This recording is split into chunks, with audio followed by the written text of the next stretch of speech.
도널드 트럼프 행정부 출범 이후 대미 담화 빈도를 크게 늘린 북한이 이번에는 미국의 원자력 추진 잠수함 SSN의 부산 입항을 비난하는 담화를 냈습니다.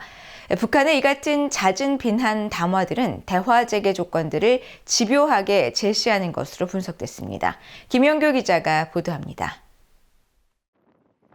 북한의 국방성 대변인이 11일 미국의 원자력 추진 잠수함 SSN인 알렉산드리아함의 부산 입항과 관련해 북한 대외관영 조선중앙통신과 노동당 기관지 노동신문에 비난 담화를 냈습니다.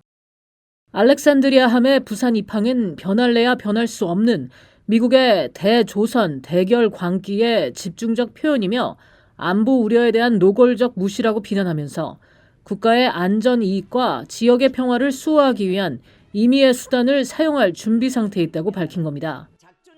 알렉산드리아함은 길이 110m, 폭 10m, 배수량 6천여 톤의 핵추진 로스앤젤레스급 잠수함이며 군수물품 보급과 승조원 휴식을 위해 지난 10일 부산 작전기지에 입항했습니다.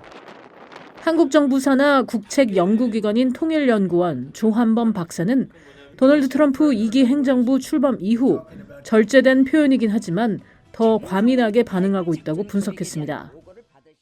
이번에 들어온 게 SSN, 그러니까 ICBM이 실려 있는 게 아니거든요. 그럼에도 불구하고 대응을 하는 걸 보면 미국을 압박하는 행위는 계속하겠다.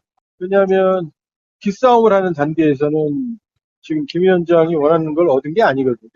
그러니까 압박의 수위를 점차 올려가는 그런 상황이다. 그리고 계기가 있을 때마다 압박의 수위를 올릴 가능성이 매우 높다 이렇게 봐야겠죠. 실제로 북한은 트럼프 행정부 출범 이후 대미 비난 빈도를 크게 늘렸습니다. 지난 3일에는 북한 외무성 대변인 담화를 통해 마르코 루비오 국무장관이 북한을 불량 국가라고 언급한 인터뷰를 비난하고 8일에는 조선중앙통신 논평을 통해 북대서양 조약기구 나토와 유럽연합 EU의 비핵화 촉구에 반발했습니다. 9일에도 역시 조선중앙통신 논평으로 미국 공군 B-1B 전략폭격기가 참가한 미한일 연합 공중훈련과 미한 공군 연합 쌍매 훈련에 반발 메시지를 냈고 같은 날 김정은 국무위원장은 건군절 연설을 통해 미국을 한반도 격돌 구도의 원인이라며 핵 무력 강화 방침을 재확인했습니다. 박원권 이화여대 북한학과 교수는 북한이 김 위원장과의 대화 의지를 밝히고 있는 트럼프 대통령을 향해 대화 재개의 조건을 집요하게 제시하는 양상이라고 진단했습니다.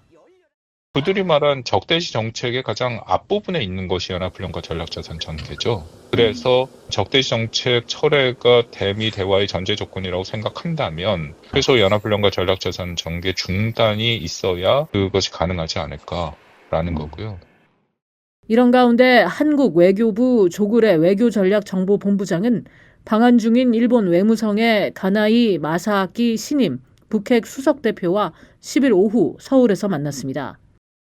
한국 외교부에 따르면 양측은 그동안 미한일 3국이 거듭 확인한 북한의 완전한 비핵화를 일관되게 추진하기로 했으며 지난 7일 미일 정상회담 결과를 포함해 그동안 미일 간 북핵과 북한 문제와 관련한 소통 결과를 상세히 공유하고 미한일이 긴밀한 정보 공유와 정책 공조를 이어나가는 게 중요하다고 강조했습니다. 또 전략적 환경이 변화함에 따라 한일 공조가 더욱 중요해졌다는 점을 재확인하고 한일 간 공조 하에 북한의 어떠한 도발에도 단호히 대응해 나가기로 했습니다. BOA 뉴스 김영교입니다.